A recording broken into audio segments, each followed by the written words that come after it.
Welcome to Unstoppable. I'm your host, Kerwin Ray, and today we talk all things gratitude with the gorgeous Angela Simson. And in this episode, we'll be talking to her because she is the CEO of the Gratitude Project, and gratitude is something that is so important to me. I think the more grateful we are for the things that we have, the more these things expand and the more we actually bring into our lives. And she actually talks about this. She's a health coach, integrative health coach, writer, and also a happiness expert. And she now uses her skills and her grateful life experience to guide people into a happier way of living.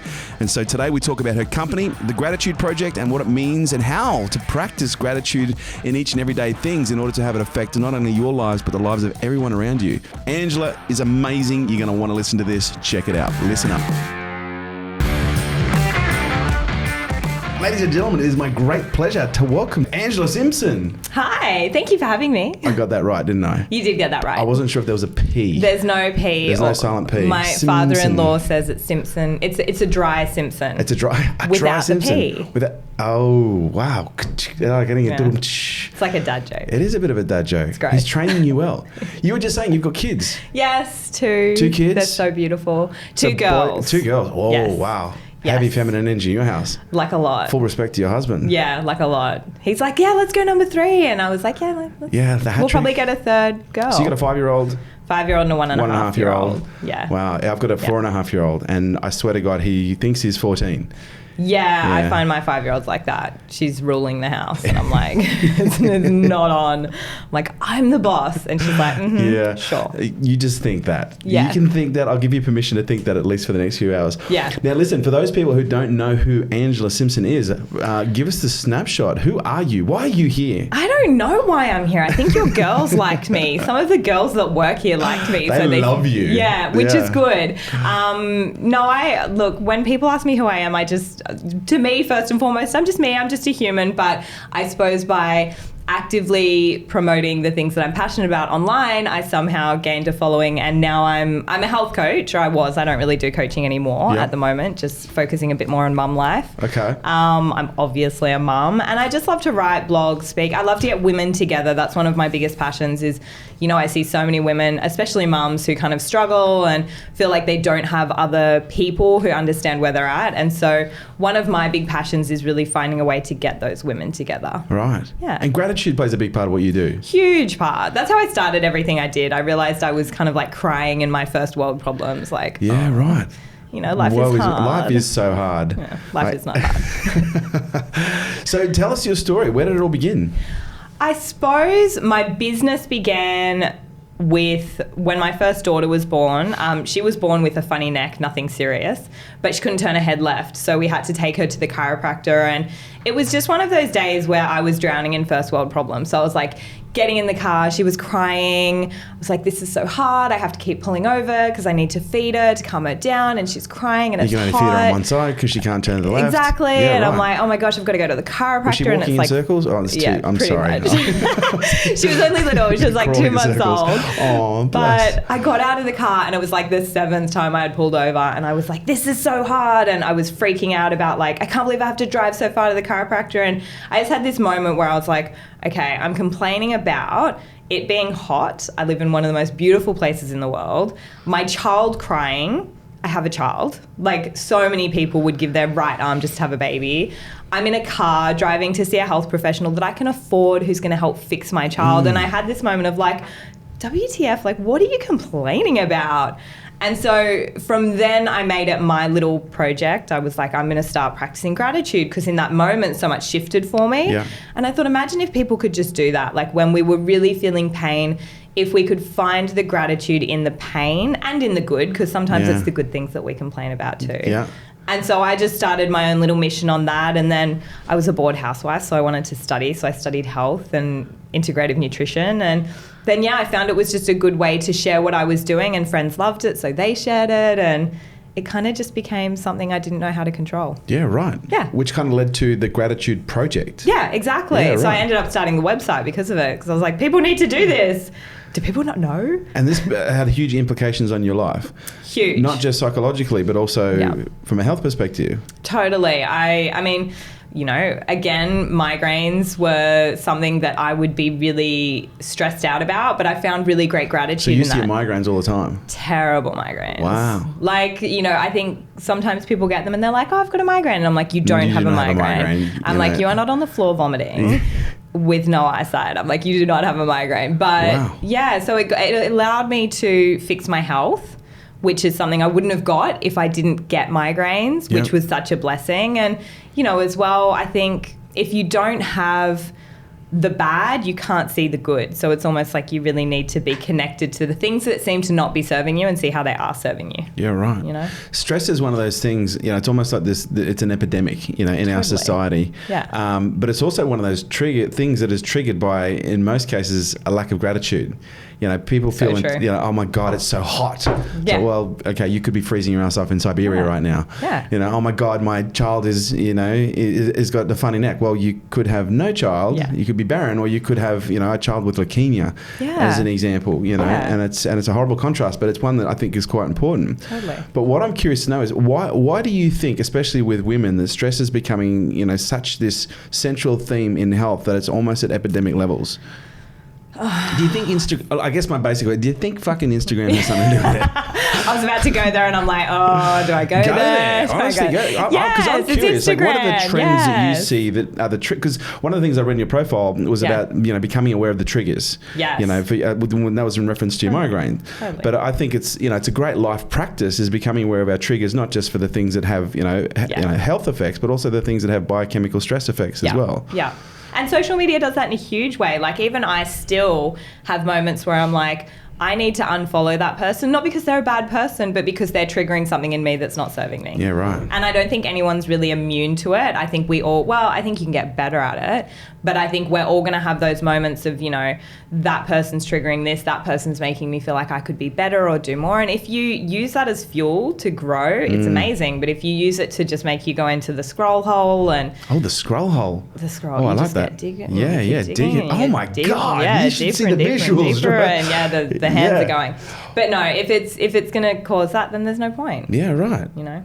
Do you think that women are more stressed today than they've ever been? I think so.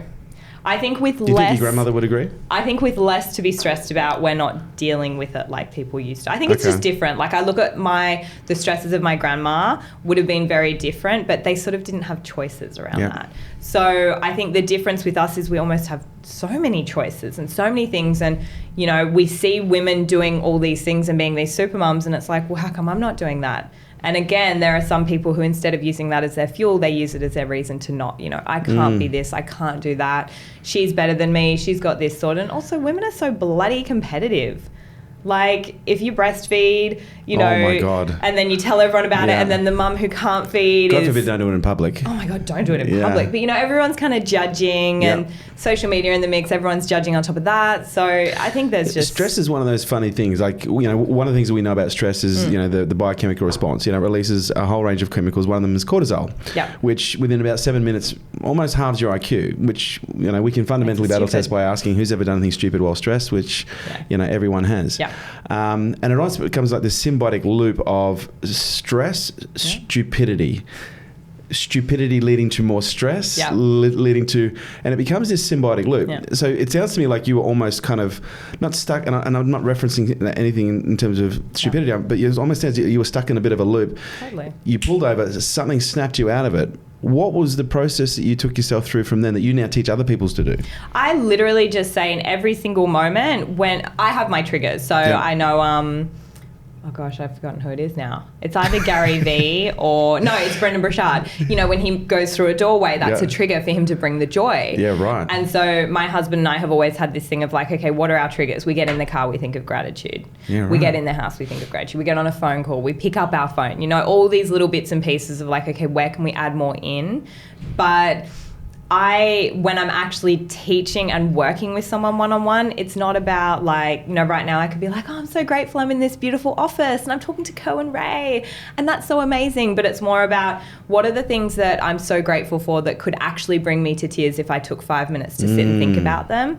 And they're the things that are super important. You know, they're the things that we need to really hone in on and spend more time being grateful for, because we forget and we get caught up with the little things. You know, I don't have that car, or I live on the wrong street in my suburb, or, you know, I don't get the promotion at work, or whatever it might be. It's really about thinking of the things that you do have, because in my belief, when you think about them, it obviously grows and it makes it so much easier to get more of them. Well, it's interesting because gratitude and appreciation obviously intrinsically linked. And when we look at the term appreciation, it means, you know, for things to grow. Yeah. And when we're ungrateful, we are actually in depreciation, which means things will actually start to atrophy.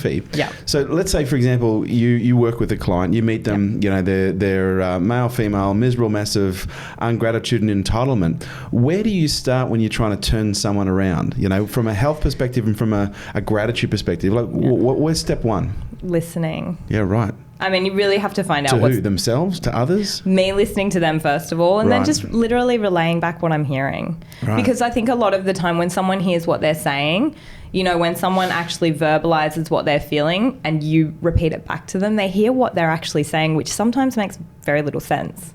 You know? So step one, hold up the mirror. Yeah, exactly. And just let them know what it is that they're thinking, but in your own words. So it sounds like it's almost a process of awareness. Like one of the first things you'll do is you'll reflect back to someone where they're at, what they're saying, to trigger a level of self-awareness or self-consciousness. Go, well, shit. Yeah. Cause do you find that most people aren't aware of the things that are... No. Yeah, right. Well, that's why they come to you. And a lot of people came to me as a coach and they were like, okay, well, you know, I want you to fix me and I'm going to pay you money, so you're going to make my life better. And I was like, okay, sure. This would be Step interesting. One, talk to me. I'm like, tell me everything. Yeah. Step tell me two, everything. I'll tell it back to you. Yeah. And then what? Well, I don't think of myself in any way as the expert. I'm just basically there to help them figure it out for themselves. And I think that when you give people the space and opportunity to be heard, so much can happen. And so, you know, for me, I never say to people, okay, you should do this, this, and this. I just say to them, okay, let's talk about what's happening. Right. They repeat back what they're seeing in their mind. I repeat it back to them. And then I say, what do you feel would be the most reasonable step now? Because people are so smart. People have such an innate knowing of what they need and what can improve their lives. And if they've found me, it's because they've read my blog and they understand what it is I do. So they've got some concept that gratitude is in the mix. Yeah. And they know. Is that a core part of your work, though? Like bringing people to a state of gratitude in order to transform their lives? Definitely. Okay. I like a lot of different things. And I always say, you know, I don't think that my social media is really like, I'm going to be the expert and teach you everything about health and gratitude and wellness. You know, at the end of the day, my social media was just to share my life and my own journey. Yeah. But I think that having that there so that people can think about how they're doing things and how they're looking at things is just really beneficial. Okay. So it sounds to me like your process is quite intuitive. Like when you work with someone, it's quite fluid and it's quite intuitive. Yeah. But for someone who's following along, who's perhaps going, fuck, just like literally give me a bouncing ball, you know, something that I can follow. You know, first of all, I want to become self-aware. You know, the second thing, you know, I guess I'm looking for some structure here that we could actually teach to people that would help them with the process of gratitude. Definitely. I think the first thing is I feel like everyone says it, but it's the same thing. Start a gratitude journal. Start actually writing it down, but have really strict guidelines around what it is. So it's not just, I'm grateful, like I said before, it's not I'm grateful for my home and dinner was awesome. You touched on something key there, like be grateful for the things that almost bring you to tears. Yeah, yeah. Like if you think about your son, it's Noah. God, don't make me cry. Yeah, but I mean, if you think about the impact that he's had on your life, you know, and you could write the same thing every day, but it would still bring you to tears because he is such a miracle to you and such a beautiful part of your life.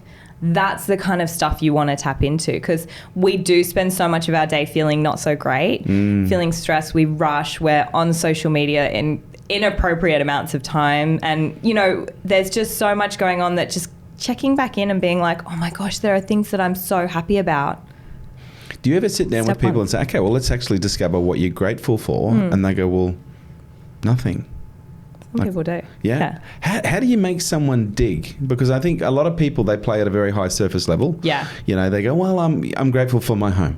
Yeah. You know, so, well, okay, well, everyone's grateful for, well, not everyone, but most people would be grateful for their home. Yeah. How do you get someone to tap into that heart connection, that level of emotional gestalt that when they think about it, like all of a sudden, you know, the waterworks happen, or, you know, or something deep happens. So is there a process that you take people through? I personally just think it's about really listening in. And you'll notice with people that, you know, when I sat down, you said, what are you passionate about? I said, my kids. So immediately, you know, asking questions like that, whenever I start a session, I say, what's new and good today? Yeah, right. And so what's new and good? There's obviously going to be something new, and there's going to be something good. And if they're like, no, there's nothing good, there's nothing new. I'm like, really? That's curious. Can you tell me a bit more about that? And they're like, well, there's nothing new, there's nothing good. Everything is bad and awful. And it's like, okay, so tell me more about your day, step by step. What's happened today that's been so bad and awful?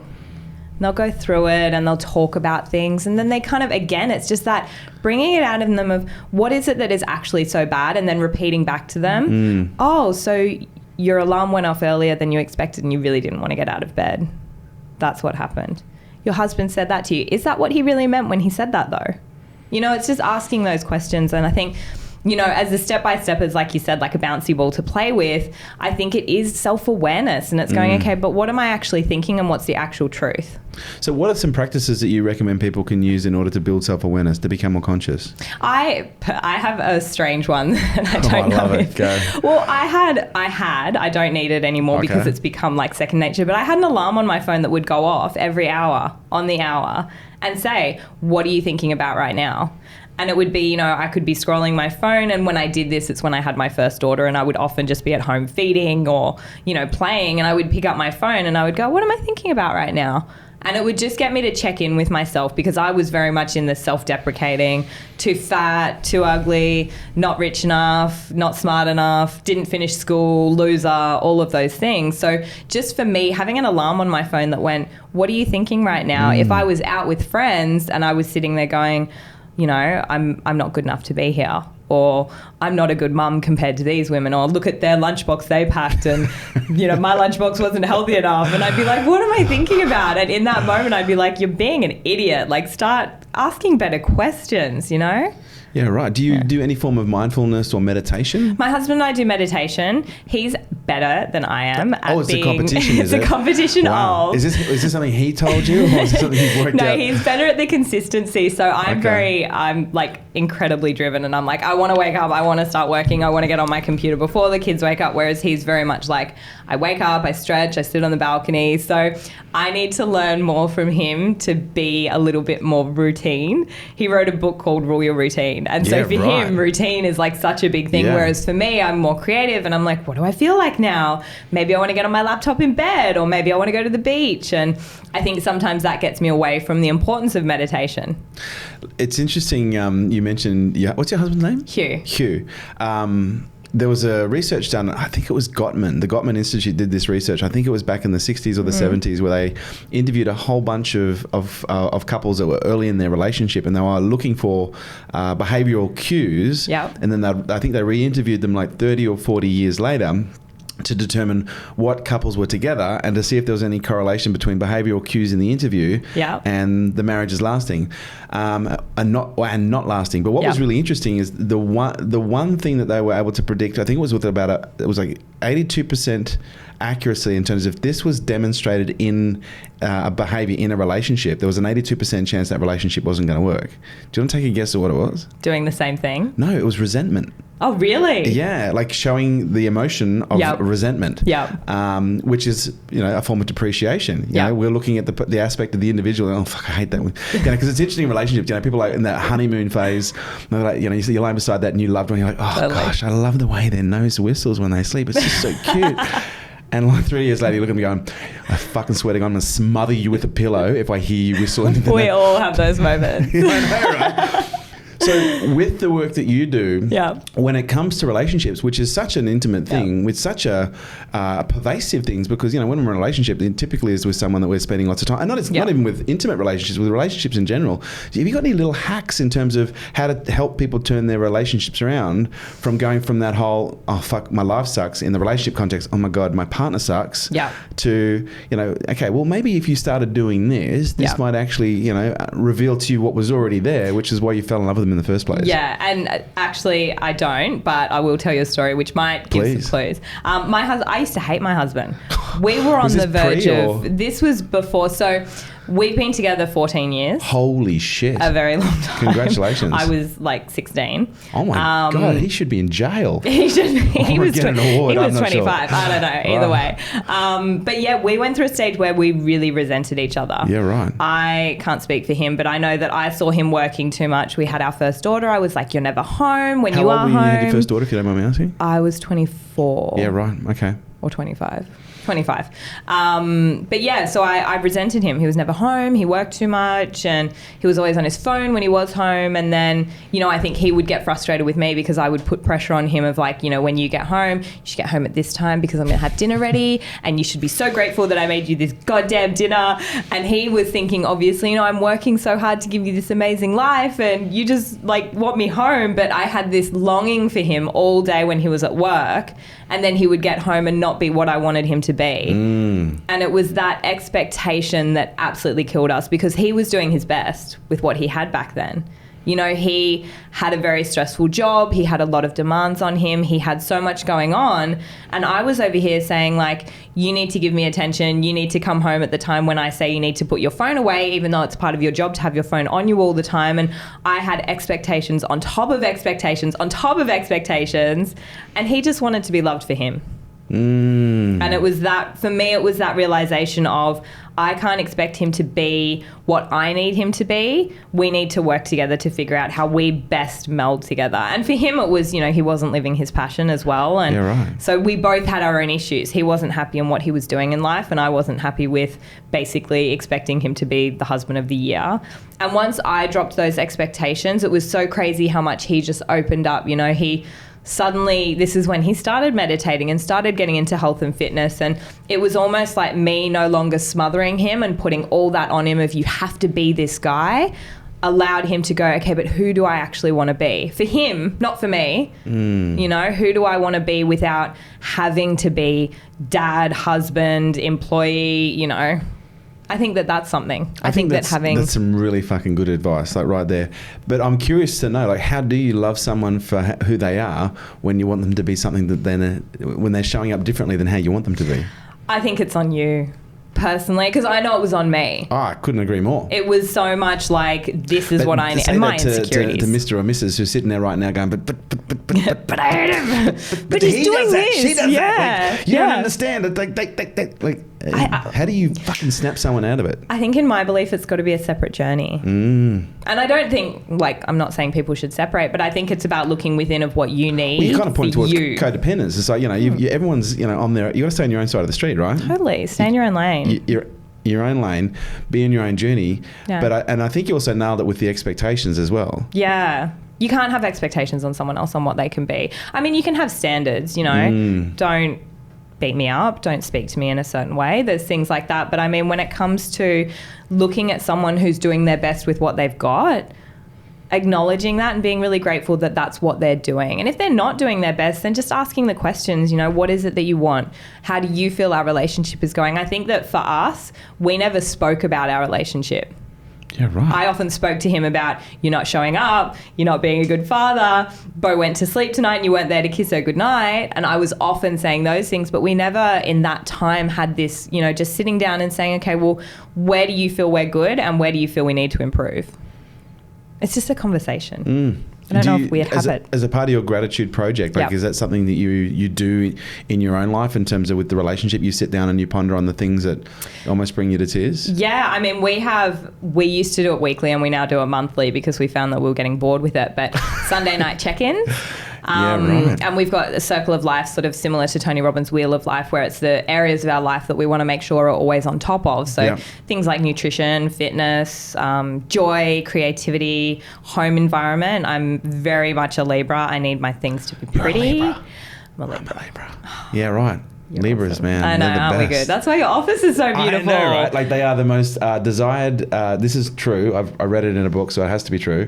And it was also on the internet. They're the most desired, but not in the naughty way, zodiac in the fucking calendar, whatever it is. Anyway, we're the best. Boom. Basically, we're the best. Basically, we're awesome. Yeah. Mic drop. I totally forget where I was going with that. That's okay. We went somewhere really special, which was highlighting to the world. Libras how are amazing. great we are. Yep. We did a check-in. So every Sunday night we would do a check-in and we'd be like, okay, where are we here? And relationships was one of them. And so we would not only talk about our relationship, but we would talk about the relationships of our friends and the people that we're surrounding ourselves with and how we feel about that. And, we do it once a month now because like I said, it kind of gets to a point where you're like, okay, well, we know we're continuously working on things. But I think, again, for me, everything just comes back to awareness. And if you don't know what you're doing or if you're not aware of what you're thinking about, how can you really go about changing it? So just having rituals, whether it is an alarm on your phone that says, like, what are you doing? What are you thinking about? Are you being positive or are you being like a neg ferret? And then also having rituals with your partner, with your significant other. I mean, I feel like maybe doing that with friends could be a little bit weird. Like, hey, let's check in with like our circle of life and it's like your buddy. But I think with a significant other, it's important to do that. And parenting is one of the things as well. How deep do you go? Because, some people when they have their check-ins, they play at a surface level because they don't want to touch on things that perhaps trigger, and the emotions in others, which is sometimes what is required in order to bring the stuff up that needs to be, that's festering, that needs to heal. It depends on the day. It depends on the day? Yeah, if I'm in a mood and, Because you're a Libra, you love harmony. Yeah. You're the ultimate diplomat. No, not with my husband. Oh, you're not. I'm like, this isn't working. We need to change it. Okay, I agree with that. Yeah, I agree with that. Yeah. But do you seek, as a Libran in these check-ins, or just as a woman in these check-ins, what is more important to you? Open and honesty or maintaining balance and harmony? Growth. Ooh, wow, fucking sidewinder. Sorry. No, please. No, but I think growth is most important because I'm like, I always look at... And what underpins growth? Probably harmony for me. Really? I do like harmony. No, but I do like harmony in my day-to-day life, but with my husband, I'm very... But when you think about the things that have created the highest level of growth in your life, were they the things that happened in... honesty. Were they the things that happened in a harmonious environment? Or were the things that happened... Well, that's kind of where I was going. Do you know what I mean? Are you schooling me right now? No, I'm having a great conversation. I kind of love it. Can I be coached by Kerwin Ray today? Can we just make this a coaching session? Coaching with Kerwin.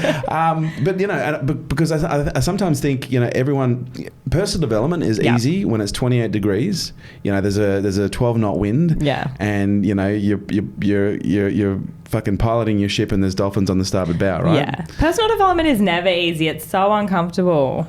But I guess this is where I'm going to. Like, how important, as a part of, getting to a point of being in gratitude as a part of this project, is being able to deal with challenge in your world? I think that it's really important, but I think that it doesn't come... For me personally, it hasn't come through choice. The uncomfortable moments have been out of my control. So it's kind of like, it'll be... So you've never pursued levels of discomfort because you felt unheard or... Oh, I'll definitely pick a fight. Okay. Yeah. But I mean, on the bigger scale, like the things that I'm like, that's something I really needed to learn, or this is something I really needed to go into a little bit more. It'll be something that's uncomfortable. Like, someone will say something, or I'll get an email saying I didn't behave in a good way when it came to a business relationship. And it's like, okay, that was super uncomfortable, but that's something that I need to go into and change. You know what I mean? Yeah. So I think for me personally, I haven't ever gone, okay, I'm going to get super uncomfortable without guidance. So when I go to, Tony Robbins or, we've got a course in October in Melbourne, and I'm like, when I go to things like that, I am going in because I know I'm going to get uncomfortable. I'm going to cry my eyes out. I'm going to be like doing the Kim Kardashian ugly cry.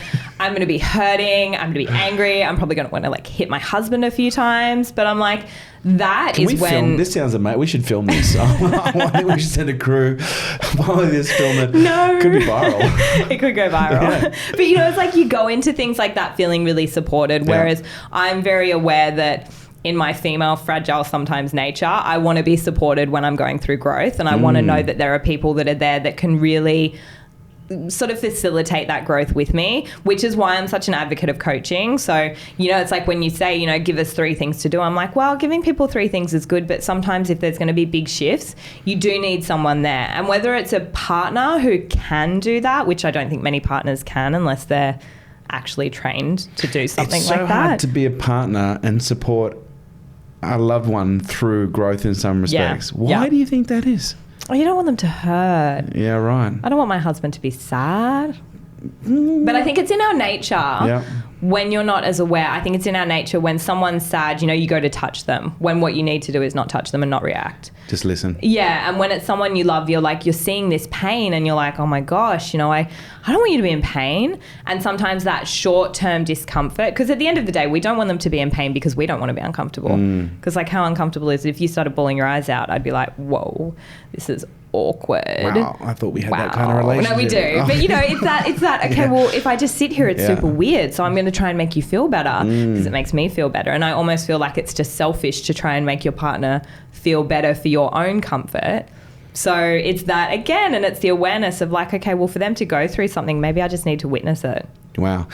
Two great pieces of advice that I was given. One was learning to ask the question when I was in like when my wife, God bless her, she's my ex-wife now. Whenever we were having big discussions, a friend of mine gave me a piece of advice. Like whenever she came to me, she's like, okay, Kerwin, whenever she comes to you and she's downloading, you need to ask just 2 questions. Do you want me to fix or do you want me to listen? Yeah. And that for me was actually quite revolutionary, because sometimes I said, no, I just want you to listen. And being men, like our goal, like give us a fucking drill and a tool belt. We'll patch that shit up. We'll get you right, hun. Don't you worry about that. Yeah. Do you think that's a common trait when it comes to, the dynamics in relationships? For sure. And Hugh, actually, I don't even know where he heard that exact thing though, but he does the same thing. Yeah, right. Am I fixing this or am I just listening? Are you just venting or are we problem solving together? And for me, that question is like, oh, okay. Like I can just vent and I'm good. Or like we need to problem solve and let's do this together because 2 heads are better than 1. Yeah, right. And I think that for a lot of men, it is like you said, you get in, like the wife's in pain. It's like, I got to fix it. Well, I can. I have to. I've got all that. I'm a man. And I've got the best advice in the world. Yeah. Which is interesting from a coaching perspective. And this is why I'm a big advocate of coaching in the right environment as well. Yeah. Is because sometimes we can hear the same thing like literally 3,000 times from an individual. This is the biggest piece of feedback I get from couples who come to our events. They come to me and go, I've been telling my husband this for 6 years. He hears it once from you and it's fucking gospel. And I'm like, well, that's just how it rolls sometimes. Yeah. The second great piece of advice that I got, because I'm very similar to you by the sounds of it, you sound like you pursue growth. Yes. Would you say you're a growth addict?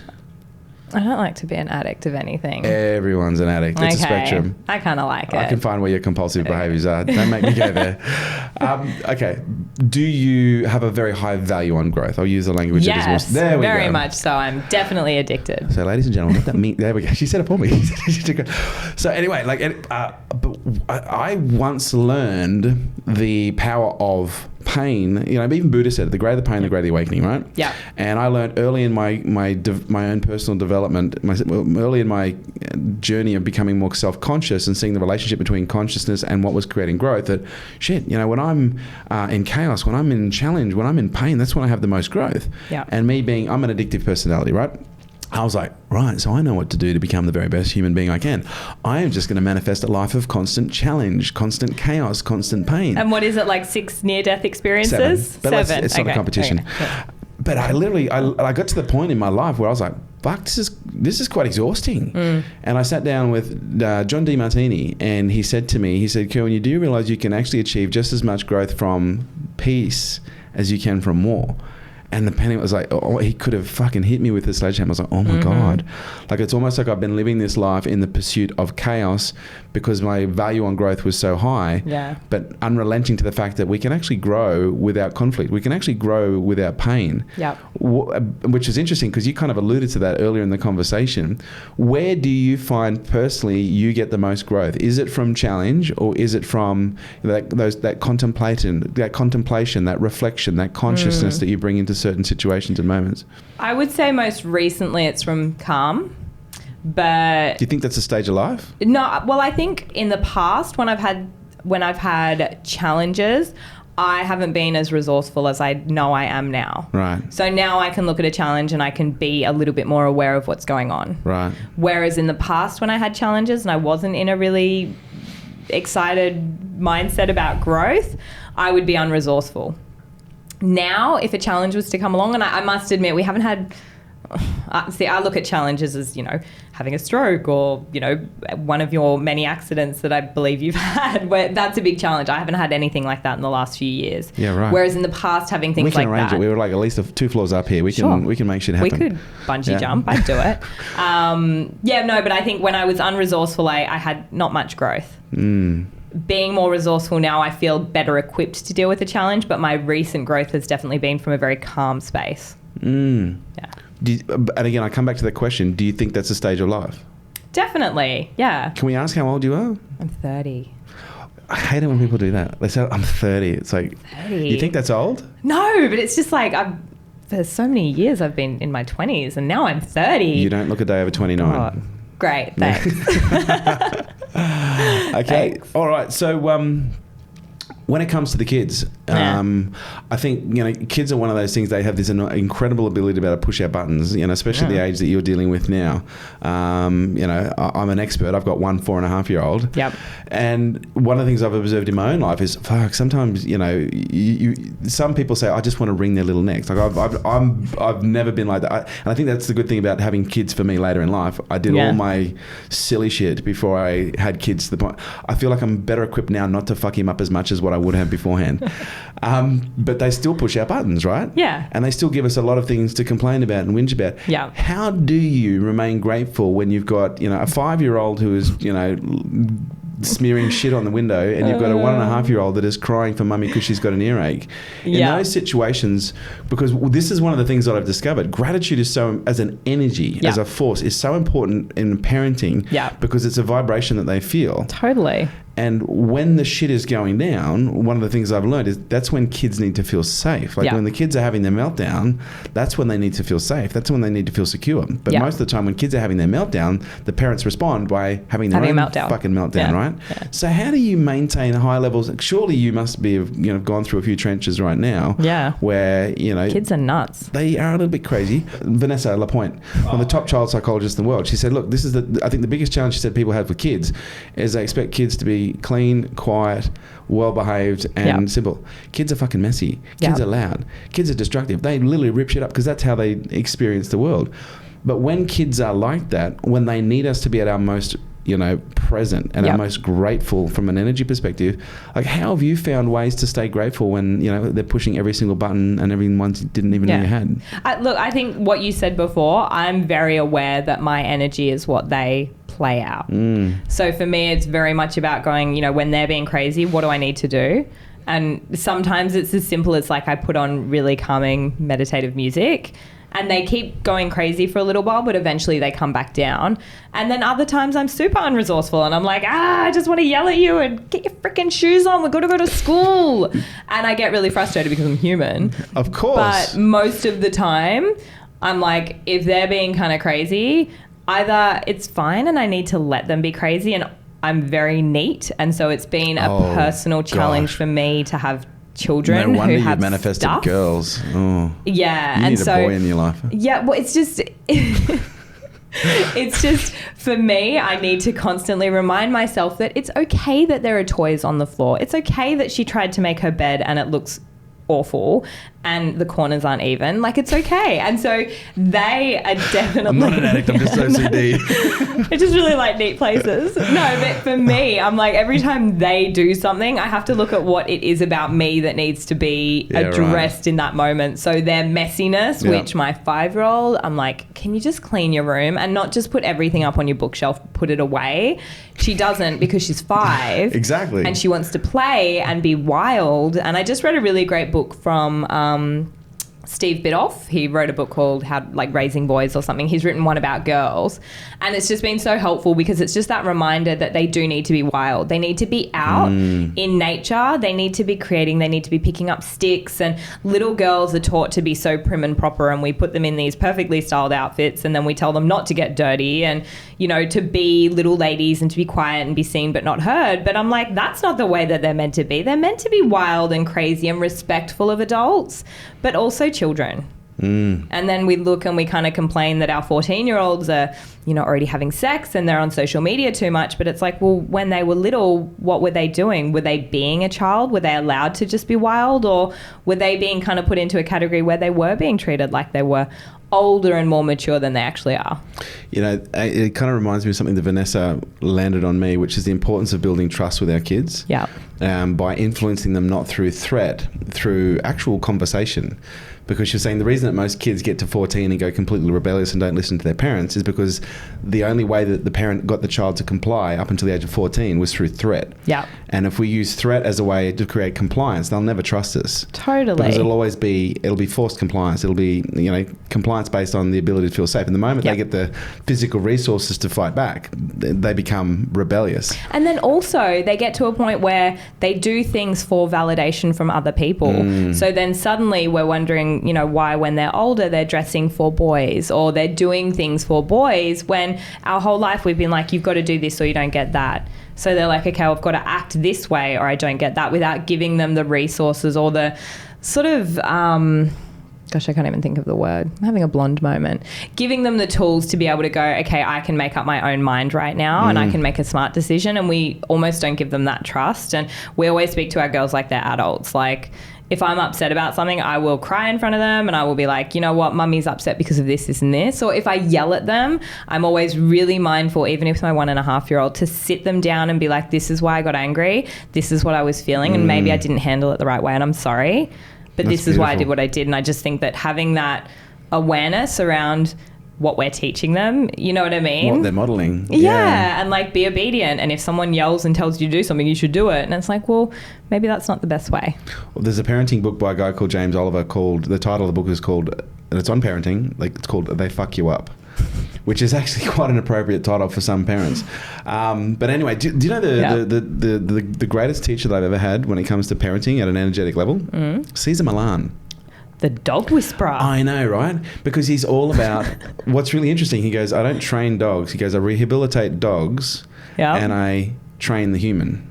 Totally. Because he says dogs' behaviours are not the dog's behaviours, they're the reflection of the human and the way the human is trying to control them. Yeah, it's like when you sleep train a child, you're not sleep training the child, you're sleep training yourself. Like you're trying to be less reactive and not get up and give them milk and do these things. You're training, get angry, which you know, spikes them up as well. Yeah. And because he's all about calm, assertive leadership. Yeah.